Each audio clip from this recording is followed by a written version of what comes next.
My name's Samuel D. Spoonhour. What is your name? Timothy Davis. Nice to meet you. Wait, I already have. You're my neighbor. In fact, I met you when you were probably this small. So, What do you think happens after someone dies? I want to believe that there is an afterlife. Yeah. Why is that? Because I'm a firm believer in God and religion. So you believe there's a God. Yeah, I like to believe there is. You say like, but where do you get that from? I personally like to believe there is. I know there are others who don't necessarily subscribe to that. Why do you believe there is a God? Because it says so in the Bible. Do you think that God is happy with you or angry at you? My belief is that our God is a loving God and not an angry God. Do you think that he judges sin? Yes. Okay. So you believe like someone like Hitler would be judged for his crimes? Someone like Hitler, huh? Yes. Okay. So you do believe there's a hell, right? I don't know about that one. Okay. God, and I don't know that a loving God would punish you for eternity. I'm not the one to judge. I don't condemn. Do you think there is one standard of truth? Probably so. Okay. Now let's just turn a little bit aside. Do you think that you're a good person? Yes. Can I put you through kind of like a court case here? Well, then I don't want to be a part of that. Of course, we all think we're great, don't we? Well, no, but do I want to be made to feel like what I do is not the right thing to do? I mean, I'm more or less pulling truth out of you. You already know yourself. It's just I'm trying to pull it out of you. Yeah. So, do I believe that I'm a good person based on my beliefs? Absolutely. Do others maybe believe that I'm not a good person because my beliefs don't align with theirs? That's highly possible. And you may be one of them. Have you ever told any lies before? I think that everyone has told a lie. Okay. I believe that every person, if they tell you they have never told a lie, they're probably lying. That's a lie. Okay. So would you consider yourself a liar? Of course I'm a liar. I think you have to consider situations and not necessarily absolute truths. Well, it's the intentions of the heart for sure. Absolutely. That's where this make you a good person if you have good intentions in your heart. Yes, but the point is that no one has good intentions in their heart, especially I don't believe that. I believe that most people do have good intentions in there. For their entire life. All they've ever done is good. Well, not necessarily, but I think most people, for the most part, are good people. Well, do you know what the first definition of good is? It's actually moral perfection. That's what good, the first definition of good actually means. So when we say we're good, we're essentially being self-righteous and saying our intentions are right. But the Bible says that all are wicked and all have sinned against God, and all men's hearts are deceitfully wicked. Men have sinned against God. Exactly. Every person has lied. Yeah, exactly. Okay. But that doesn't make you not a good person. I see. Or morally imperfect. Well, I mean, if you're imperfect, just means not whole. So it means that you have holes in you, and that you're not absolutely perfect. So my opinion is everybody has holes. Have you ever stolen anything, even if it's small? Yeah, I remember stealing a piece of candy from the convenience store, the candy store downtown when I was a kid, and to this day, I still feel guilty about it. Well, that's good. You should. It was being morally imperfect. Exactly. Yes, absolutely. Okay. So, would you consider yourself a thief? By definition, sure. Okay. But do I feel like I'm a thief? Absolutely not. Have you ever said God's name in vain? Of course. Now, in the Old Testament, but define using God's name in vain. OMG. OMG. You just did it right now. Okay. See, I was also involved in a church at one point that told me that if I called my mother and father anything but mother and father, I was also not following God's law. Well, what vain means is to not give due honor, so not giving due honor to his name. So But now, I know what you're saying. so do you believe that if you ask for forgiveness, you receive it? Not necessarily, because If I use God's name in vain, but every day I ask for forgiveness, I won't get that forgiveness because I use God's name in vain? think of it like this: if you're in court and you're before a judge, right, and you have committed terrible crimes, and you say, "Well, Judge, I am really sorry, and I'm going to clean up my life." You know what he's going to say? He's going to say, "Well, you should." But you're comparing a man's law, to God. You don't think that God's a forgiving God, that if you ask for forgiveness, which the Bible also says if you ask for forgiveness, you shall receive it, correct? Yes, but not in the sense you're thinking of. Well, so why not? What's the sense that I'm thinking of that's wrong? I was going to get to that. So get to it.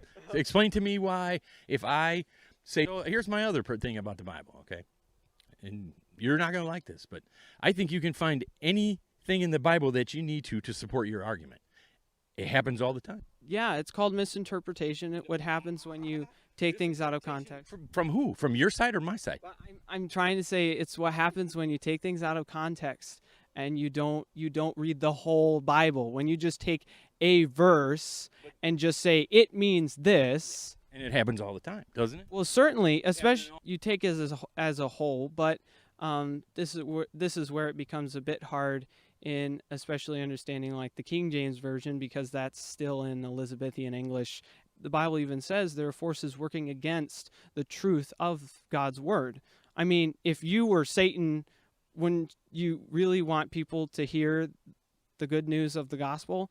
I mean, and that's what I'm getting to. But you really want people to hear that? That's why that happened. So that happens because, so there are parts of the Bible that are incorrect based on, you're saying that Satan had a part in writing the Bible? No, but in misinterpretation.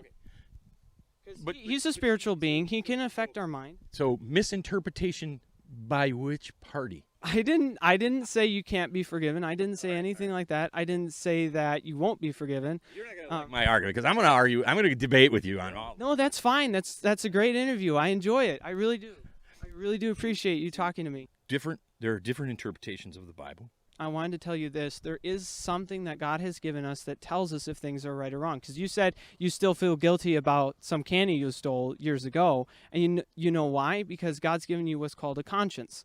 And Absolutely. And what a conscience is, it means, con means with, and science means knowledge. It's actually a God-given knowledge of your right or wrong. So when you say, well, I didn't know what I was doing was bad, then that's not true, because you have. I knew what. I know. I'm just going through. Guilty about it 50 years later. Exactly. You have a knowledge of what you've done. So that's why ignorance of the law is no excuse. I'm not saying you believe that. I'm just going through this. But the thing is, we've committed these crimes before God.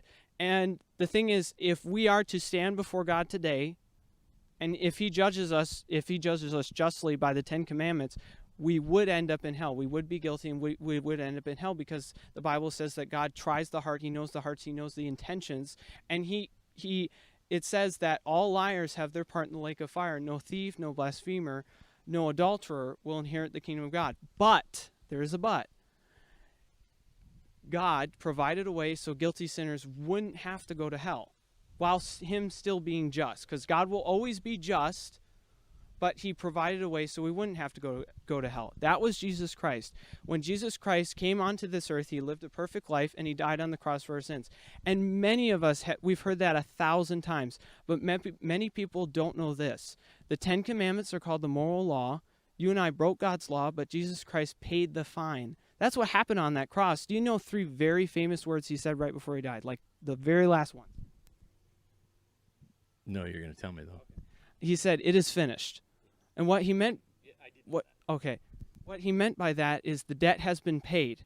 And that if you're in court, again, back to court, he says there's a stack of speeding fines here against you. It's very serious, but someone's paid your fine, so I can let you out of here. He can legally dismiss your case all because someone's paid for your fine. You're still guilty, but someone has paid for your fine. He doesn't just forgive you, he has mercy on you. So that's the thing with God. What you have to do is to receive that gift is the Bible says you must repent of your sins and trust in Christ. And that is mentioned many times in the Bible. It's very clear. So that's something that many people can't misinterpret, but they always leave it out. But you must, what repentance is isn't something you do. It's something you don't do. You don't lie. You don't steal. You don't blaspheme. You turn away from those sins. But that doesn't actually save you. That's just, you don't want to be a hypocrite. You don't want to turn back to your sins. But what trusting in Christ means is that you're trusting in him to pay for your fine. You know of your sin. You know that even the Bible says the wages of sin is death. So the payment is death. That's why you go to hell. But the gift of God is eternal life through Jesus Christ our Lord. You have to go through Jesus Christ. It's not just forgiveness. It's that you have to trust alone in Jesus Christ for your salvation.